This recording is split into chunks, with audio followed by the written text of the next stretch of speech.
Bienvenue, Mohamed Benmoussa. Bonjour, merci de l'invitation. Merci à vous, économiste et ancien banquier. Bienvenue également à Saladin Abira. Merci. Enseignant-chercheur et analyste économique. Messieurs, une question majeure aujourd'hui qui repose sur qu'est-ce qui sera nécessaire pour soutenir la croissance économique en 2019 selon vous. Donc voilà, quelles sont les conditions impératives? Est-ce que ça sera le cadre macroéconomique qui devrait être stable, ou est-ce qu'il faudra donner la priorité à l'environnement microéconomique, à savoir le monde de l'entreprise? Ensuite, on débattra d'un deuxième sujet, celui du projet de loi de finances 2019. Est-ce que selon vous, une fois de plus, est-ce que ce projet de loi de finances sera celui des réformes ou du statu quo? Et quand je dis réforme, c'est au sens large, que ce soit de la fiscalité, du code du travail, des retraites, parce qu'on n'en parle plus, mais ça risque de revenir au goût du jour en 2019, et sans oublier bien sûr la réforme de l'administration qui serait dans les tuyaux et comme on dit dans le pipe. Donc sans plus tarder, Mohamed Benmoussa sur macro-micro économique comme cadre. Je vous dirais les deux. Est-ce qu'il faut revoir l'approche? Je vous dirais les deux, mon général. Ce qu'on constate, c'est que plusieurs décisions de politique économique sont erronées, et on se rend compte de ces erreurs assez longtemps après leur mise en œuvre. Pourquoi? Parce qu'à la base de ces décisions, on ne maîtrise pas les concepts macroéconomiques. Deuxièmement... Ne pas maîtriser les concepts macroéconomiques, ça veut dire quoi? Simplement juste avant de... Ça veut dire qu'on ne mesure pas les conséquences, toutes les conséquences des décisions qu'on prend en termes de politique économique sur l'ensemble des sphères et des circuits, des filières de l'économie. C'est-à-dire que quand je suis l'exécutif, que je décide de geler par exemple l'investissement public, je ne mesure pas les conséquences directes et indirectes. C'est ce que vous êtes grosso modo en train de dire. Vous prenez un exemple, effectivement, effectivement, fin de l'année 2012, lorsqu'on a constaté que le déficit budgétaire s'était gravement détérioré jusqu'à 7,2% du PIB en déficit, effectivement, dans la catastrophe, le gouvernement de l'époque avait décidé de geler les investissements de 25 milliards de dirhams, puisqu'il y a eu deux décisions. Dans deux tranches, 15 et 10, c'était ça? Tout à fait, 15 et 10, de 25 milliards de dirhams. C'était la mauvaise décision, me semble-t-il. Donc c'est ce type de décision-là que vous dites, où là vous dites en fait il faut vraiment avoir une bonne connaissance. Par exemple, lorsque vous prenez des décisions de politique fiscale, si vous ne mesurez pas les conséquences de cette décision en termes d'équité fiscale, en termes de justice fiscale, à la fois horizontale et verticale, vous prenez une mauvaise décision économique. Ce sont des exemples seulement. Entre macro et micro, c'est-à-dire... Voilà, d'abord sur le plan macroéconomique. Sur le plan microéconomique, on en reparlera. Oui. Il faut que les décisions qui sont prises en termes de politique économique soient bien mises en œuvre, que l'implémentation soit utile et soit efficace.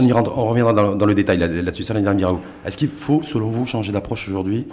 Cadre macro, on a l'impression, beaucoup d'observateurs avertis ont l'impression et déplorent que la priorité des priorités a été donnée depuis un certain nombre d'années au cadre macroéconomique, au détriment peut-être du micro.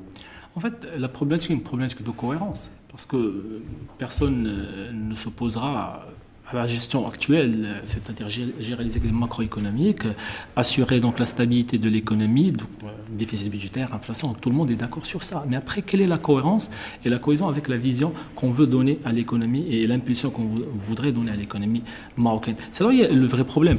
Sur cela, je rajouterai que la vision vers où on veut aller.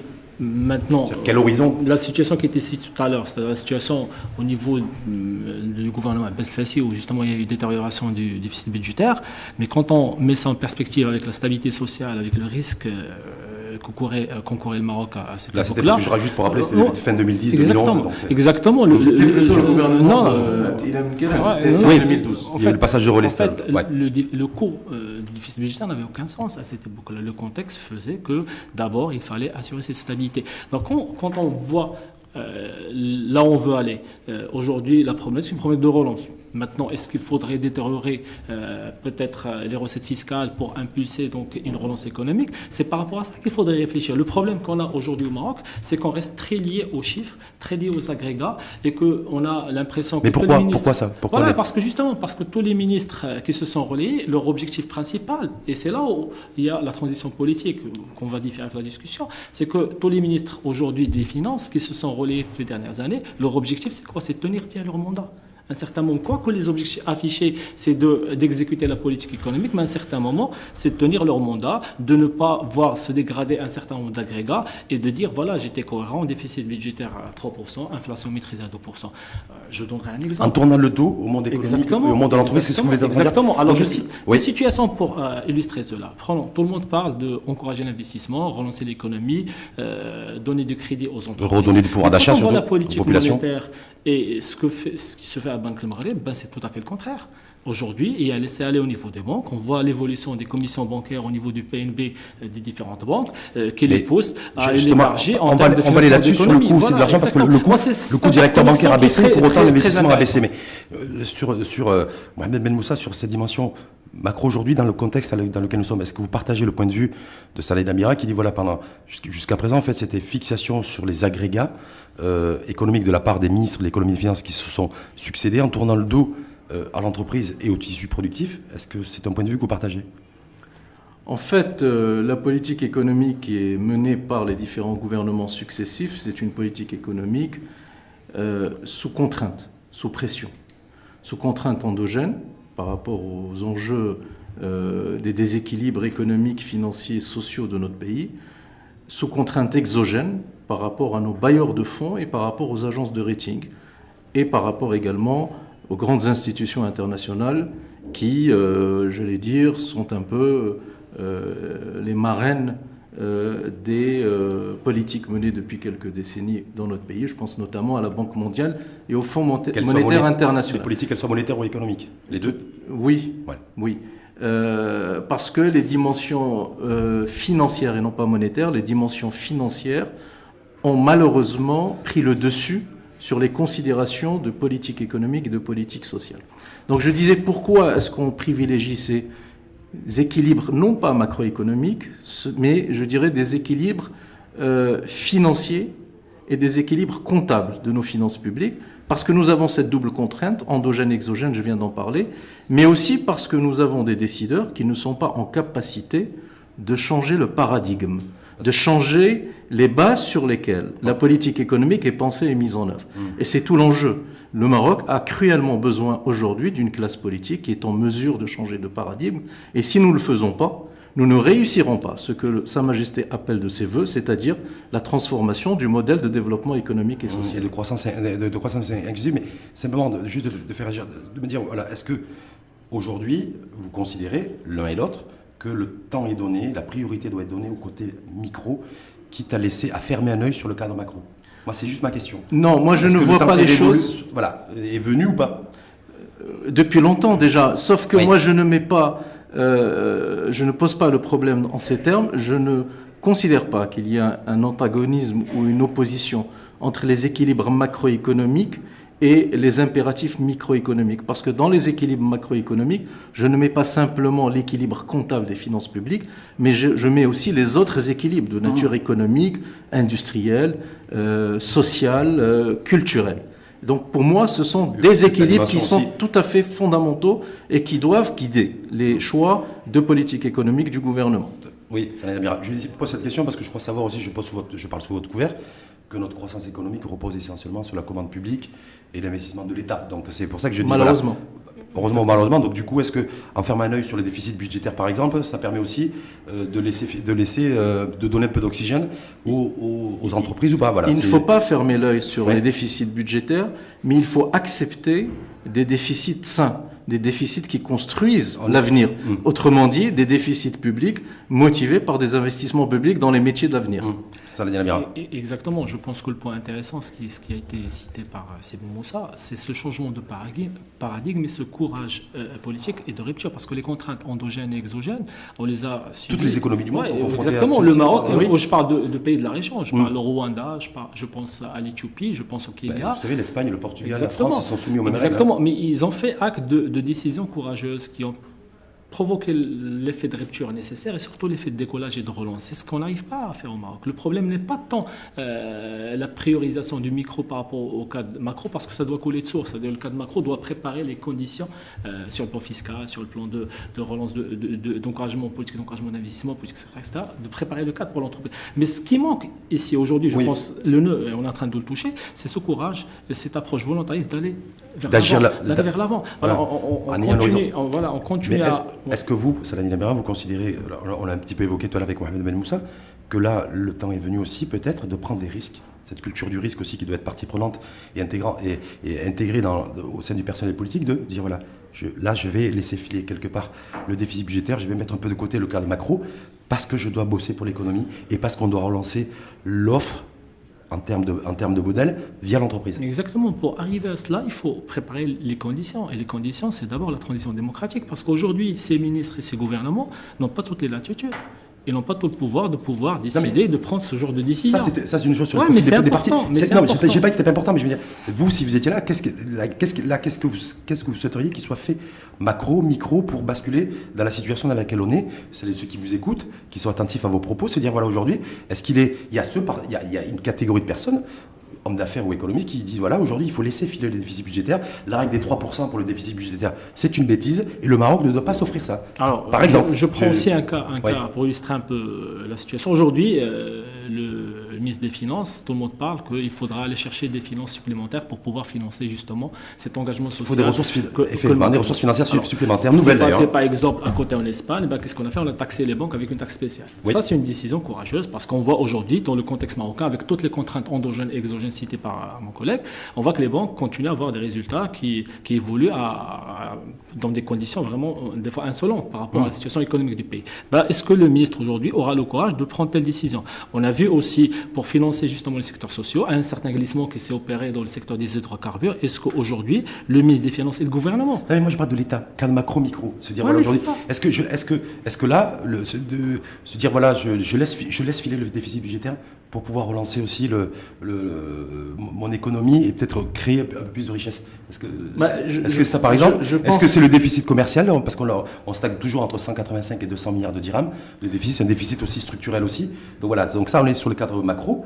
Est-ce que là, il y a une marge de manœuvre, un espace? Alors, la marge de manœuvre, c'est Rachid, elle est limitée si nous restons dans le même cadre d'analyse et d'action. En revanche, si nous remettons en cause le paradigme, comme je l'ai dit il y a quelques minutes, si nous modifions l'ordre des priorités, si nous modifions la hiérarchie des choix budgétaires, si nous modifions les critères de décision de politique économique, on peut trouver de nouvelles marges de manœuvre. Vous parlez des déficits jumeaux, le déficit budgétaire et le déficit de la balance commerciale, qui nous handicapent depuis des années, qui sont intimement liés, qui sont des éléments de contraintes endogènes et exogènes. Est-ce que nous sommes condamnés à rester dans cette situation? Évidemment, non. Est-ce que nous sommes parvenus à réduire ces deux déficits? Non. Toutes les politiques économiques que les différents gouvernements ont menées sont restées incapables de redresser ces deux déséquilibres. Ces déséquilibres sont rebelles à tous les remèdes que les gouvernements ont introduits. Si bien, ça veut dire bien que ces remèdes ne sont pas bons. Il faut chercher d'autres remèdes. Et pour chercher d'autres remèdes, il n'y a pas d'autre solution que de procéder à des réformes, et des réformes radicales de l'administration publique, réforme de la fiscalité, réforme de la politique monétaire, réforme de la politique de crédit. Il est en train de faire ma transition. Parfait. Faire la transition parce qu'on va glisser effectivement sur. J'ai dû lire dans vos pensées. Certainement. Justement sur les. Mais vous m'avez pas laissé terminer mon idée. Terminer là-dessus parce que je voulais aborder après Donc, si nous devons nous ménager de nouvelles marges de manœuvre budgétaires, et si nous voulons y parvenir, nous devons faire différemment et nous devons revoir notre paradigme. Pour revoir ce paradigme, il faut procéder à des décisions courageuses, audacieuses, des décisions politiques de réforme monétaire, de l'administration, de la fiscalité, de la politique budgétaire, etc. Ça, il y a bien sur le deuxième sujet. Projet de loi de finances 2019. Est-ce que selon vous, 2019 sera l'année des réformes? Pour vous, doit-elle être l'année des réformes? On parle d'une réforme de l'administration qui serait imminente et qui devrait être initiée en 2019. Il y a une étude qui est en cours. Forcément, ça doit être l'année des réformes. Est-ce qu'il faut rationaliser la dépense? Bien sûr, quand on voit qu'une grande partie justement des dépenses publiques elle est engloutie par les charges de fonctionnement, forcément qu'il faudrait. Mais la problématique étant maîtriser les charges, mais surtout augmenter les recettes. Là aussi, un vrai problème sur le plan fiscal. Quand on voit. Vous savez quoi? C'est intéressant que vous dites ça, Salani Lamira. C'est qu'au moment où le déficit budgétaire est en croissance, on est à 25 milliards de dirhams au moment où on parle. On a les recettes. Le déficit? Non. Les recettes, non. Les déficits, il est de 36 ou 37 milliards de dirhams à fin août. Chiffre officiel, on est autour de 25, 26 sur les chiffres dont je dispose moi. Non, c'est 37, 38 milliards à fin août, c'est Rachid. Bon, en tout cas, là, et on a les recettes fiscales qui augmentent aussi. Exactement. Donc, qui baissent, les recettes fiscales qui baissent. Oui, en fait, la recette fiscale par rapport à... Non, ça dépend des catégories. Enfin, la dernière statistique... Par rapport à l'année dernière, à la même époque, je veux dire. On est sur la dernière statistique, elle date d'août 2018. Les recettes fiscales sont en croissance de 1,5%.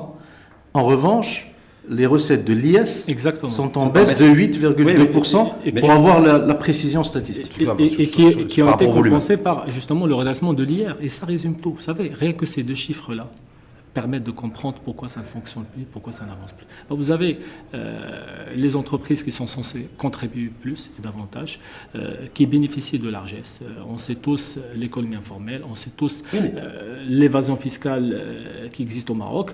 Et pour... qui existe aussi partout. Mais c'est simplement, juste ma question sur les réformes.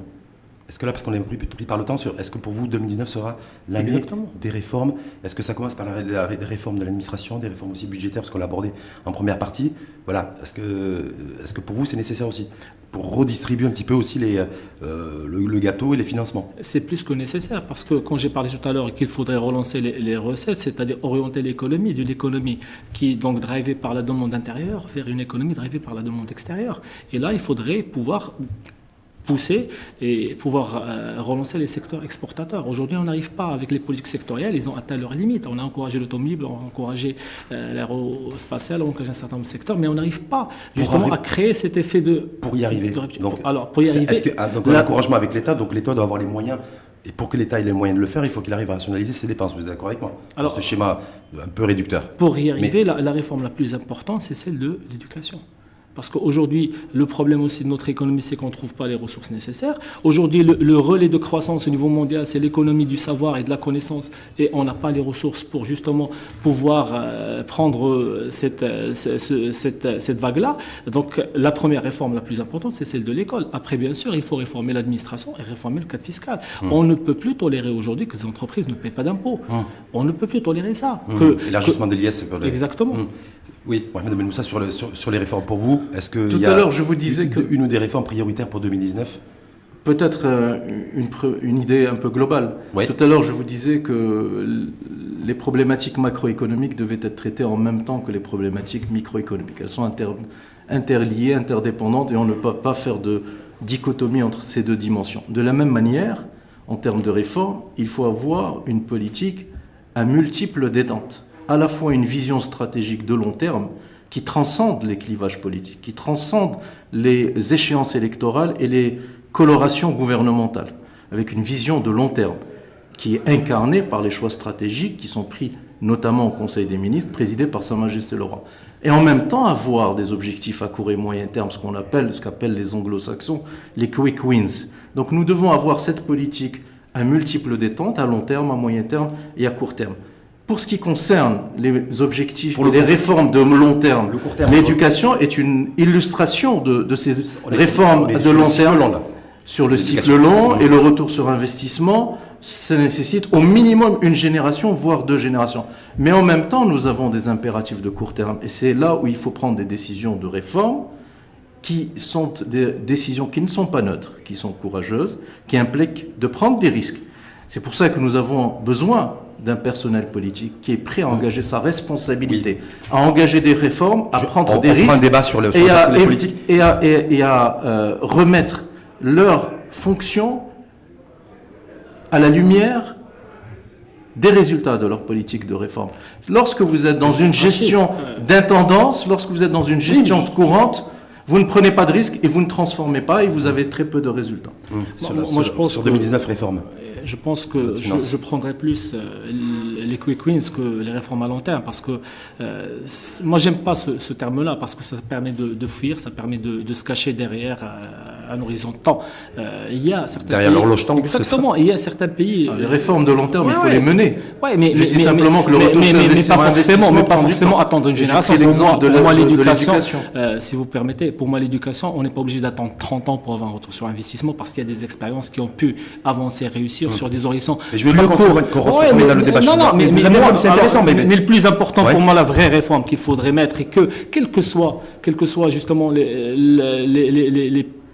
les analyses ou les paradigmes économiques qu'on voudrait prendre, si on n'arrive pas à installer des conditions de concurrence, parce que le problème aujourd'hui, pourquoi ça prend Au niveau des marchés, vous voulez après dire tant d'années, tant d'engagement, tant d'investissement, tant d'encouragement à travers l'investissement public qui est énorme, 33% du PIB marocain, on n'arrive pas à avoir les conditions de relance. C'est le plus élevé de la région. Parce que justement, on n'arrive pas à installer les conditions de la concurrence. Voilà un point qu'il faudrait toucher, mais qui demande du courage politique et du courage économique. C'est pas normal que le Concurrence dans les secteur qui secteurs produise d'activité. le plus de valeur au Maroc, indépendamment de l'agriculture, que ce soit la banque assurance et qui jouit d'un certain nombre d'agréments. Je voulais qu'on reste juste sur les réformes. Ouais, mais c'est ça, mais ça c'est une réforme. Ça c'est une réforme qu'il faudra entamer une réforme pour l'éducation. Une réforme de marché. Je suis d'accord que ça demande du long terme, mais il faut aussi se mettre la contrainte d'avoir des résultats. Et il y a possibilité d'en avoir parce que c'est pas normal qu'un pays comme le Rwanda, qui en quelques années a pu justement émerger, a pu se greffer au monde numérique et que nous, on reste encore à traîner à proposer des mesurettes. Les réformes à long terme, c'est Oui. l'éducation, c'est la recherche-développement, c'est la culture. Hum. Les quick wins, c'est la réforme budgétaire, c'est la réforme fiscale, c'est la mise en marche. Les caisses de retraite, c'est quoi C'est une réforme à court terme. C'est à court Elle terme, est urgente. Elle est urgente, celle-ci. Elle est urgente. Eh C'est ben, une réforme à court terme. La mise en marche du Conseil de la concurrence, c'est un quick wins. C'est une réforme à court terme. Juste parce qu'il ne reste plus que quelques minutes. On en parlait tout à l'heure, nouveau ministre de l'économie et des finances. Est-ce que vous avez une attente particulière, vous, Saladin Amira? Voilà, parce qu'on devrait connaître son projet de loi de finances, son premier projet de loi de finances. Attente? Oui.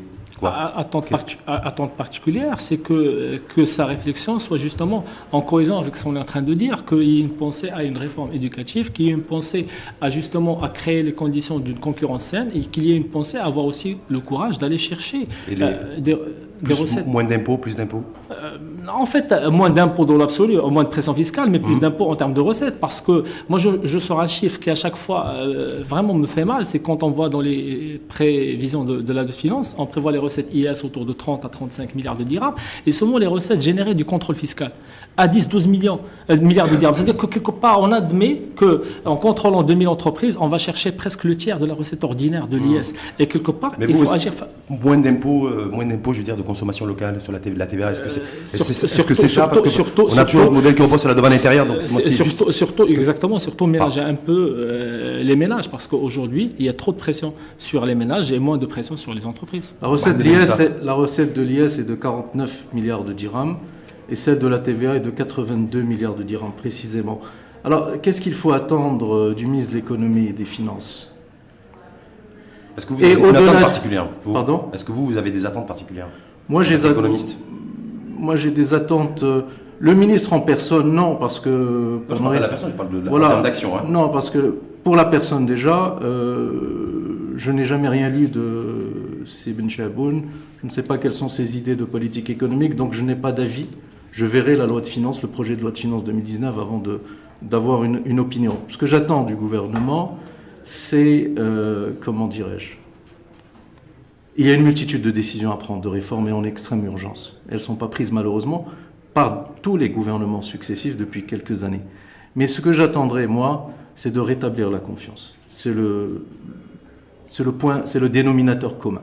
Il faut rompre avec ce climat de défiance qui s'est installé dans notre pays au niveau des jeunes, au niveau des entreprises, au niveau du monde politique, du monde associatif, des intellectuels. Et le gouvernement doit rétablir rapidement ce climat de confiance pour qu'on puisse travailler tous ensemble. Donc au travers de quelles mesures, par exemple? Et ce climat de confiance... Mais concrètement, sur travers de quelles mesures?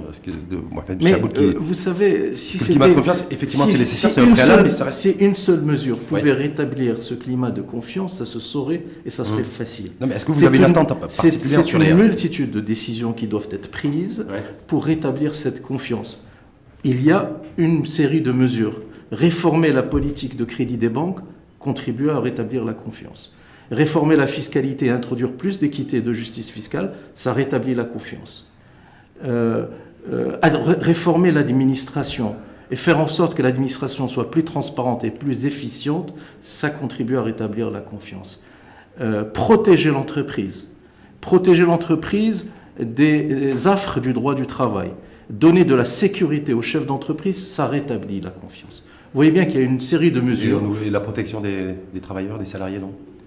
Mais la protection, c'est Rachid, la protection des salariés passe par le renforcement de l'entreprise.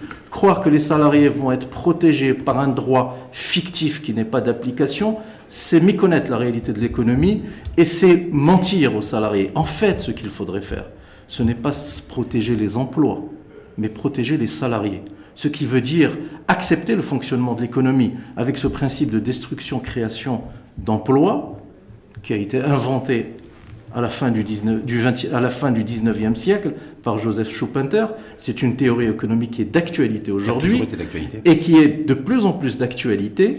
Et donc ce qu'il faudrait, c'est changer encore une fois de paradigme en matière de protection et dire ce que nous allons protéger, ce sont non pas les emplois qui par définition se créent et disparaissent, mais protéger les salariés, de sorte que ceux qui sont soumis aux accidents de la vie, eh bien c'est l'État qui les protège par des programmes de reconversion, par de la formation, par de l'assurance chômage, etc., etc. Donc vous voyez bien que le maître mot, c'est rétablir la confiance, et pour y parvenir, il y a une multitude de décisions à prendre. Des multitudes de décisions à prendre, pour vous, ça deviendra plutôt macro, plutôt micro, pour revenir à la thématique de départ. Parce que... S'agissant du ministre des Finances, peut-être je vais me répéter, c'est de montrer une ingéniosité à générer des recettes nouvelles et de ne pas donc reproduire un peu le même canevas, parce que c'est ça à quoi on assiste. Et donc ces recettes nouvelles nécessiteraient un peu de courage. J'ai parlé tout à l'heure de la piste de taxer les banques, de taxer le secteur des hydrocarbures, parce que quelque part c'est ce qui permettrait de financer tout en préservant le déficit budgétaire. Donc parce que ce qu'on assiste depuis quelques années, à chaque fois on annonce des chiffres, des milliards de dirhams par-ci, des milliards de dirhams par-là, sans justifier justement l'origine de ces recettes-là. Deuxième élément important, les entreprises se protègent bien. Parce que quand on voit aussi les statistiques, le nombre de salariés déclarés à la CNSS n'a rien à voir avec ceux qui travaillent réellement, avec le taux d'emploi. Quand on voit aussi que les grosses entreprises jouissent d'énormément de protection, d'énormément de la part de l'État, quand on voit qu'à chaque fois qu'ils sont soumis à une concurrence internationale, c'est des mesures de protection spécifiques. Moi, je pense que émunir cette entreprise, c'est de l'exposer à la vraie concurrence. C'est de l'exposer à la vraie concurrence, c'est de casser. En fait, qu'on soit tous à l'heure de la mondialisation. Exactement. C'est casser. Et surtout le plus important, et ça c'est un vœu personnel, c'est que avec cette génération qu'on a de patrons, on peut plus espérer grand-chose, parce qu'ils se sont habitués à de la rente et de la marche facile, entre la marocanisation, entre la privatisation, entre la bulle immobilière. Ils n'iront jamais. C'est cette génération qu'il faudrait encourager. C'est cette génération qui est en marche, qui est prise en otage aussi, et ça c'est un vrai problème, par les délais de paiement, par l'accès au marché. Ça aussi, ça serait une très très bonne chose si on arrive justement à réduire ces délais de paiement qu'on a du mal à résorber. Donc, Mohamed Benchaboun, délai de paiement pour vous, c'est la principale attente. Surtout la baisse des impôts. Surtout la taxation spéciale des banques et des hydrocarbures. Pour moi, c'est surtout qu'il connaît bien en fait les secrets des banques. Je rappelle que l'Espagne l'a fait aussi une fois qu'ils ont réussi leur redressement économique. Ils n'auraient pas pu le faire il y a 5 ans. Merci messieurs. En tout cas, de nous avoir éclairage économique sur ce qui pourrait advenir en tout cas de cette année 2019 en termes de réforme, et puis surtout se dire si j'ai les deux yeux bien ouverts, rivés sur le cadre macroéconomique, ça peut avoir aussi un coup sur la dimension micro, et puis mais en tout cas il y a une articulation entre pression endogène et puis exigence exogène, c'est ça? C'est comme ça que vous avez présenté les choses, Mohamed Benoussa. En tout cas, merci à chacun d'entre vous, et puis je vous souhaite une bonne journée.